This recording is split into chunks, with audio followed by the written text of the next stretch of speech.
rather than now, even saying now they're attacking her using cyber. I think that's misplaced. She should listen to the women. She represents the voice of women. She's not just there as just a CJ, but she's a female CJ.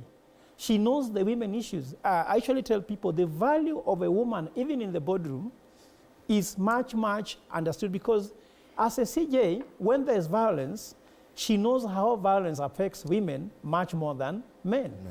So she should be there. So I'm thinking that the women are simply telling her, we are disappointed. So Martha Koome is a disappointment to women. That's why they're attacking her, because it's rare that they would do that. They celebrated when she became a CJ, and she has gone to the list of people who have disappointed Kenyan as women. Nancy Baraza went and pinched the nose of another woman as a security, a woman who was a security guard. Why should another woman in that high position pinch a nose of another woman who is just a security guard? So Martha Koome could be contributing to the very least of the women who have disappointed fellow women in leadership. So then secondly, my point is that the uproar against the government regarding the femicide is more self-inflicted. You know, sometimes you might think you are doing A for your good, but actually you are doing it for your own. For your own. I was in Kware. When the bodies in Kware were being removed, I saw one sack having, I don't know, 10 legs. How do you treat people like chicken like that? And then what the narrative came in that there's a man who was committing femicide against women. Yet we know very well this was a state operation.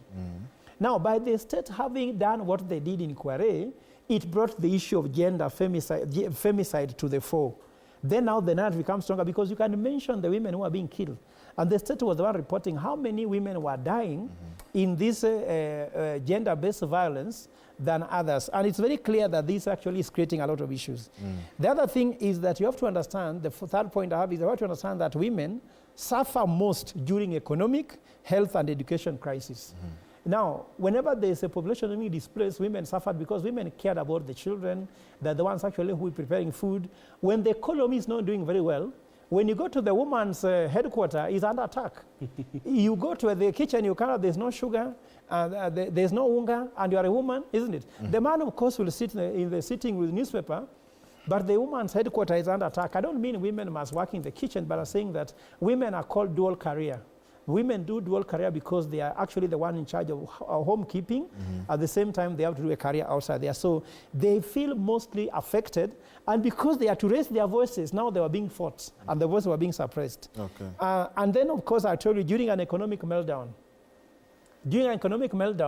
normally women feel it because men are becoming weak. Because see, if you're a man and the economy is not doing very well, all the promises you make to your wife, they're not coming by. So you become weak, you give promises, and they're just lies. Because if your boss is lying to you, you also lie to your wife, isn't it? And because now you are cascading the lie, then marriage becomes under attack. So there are so many marriages suffering. Let me tell you what, most men won't tell you, George. As men, we are suffering. Women are not seeing us be useful. Because you used to throw money around, you can't throw that money around. There are so many marriages that are breaking, isn't it?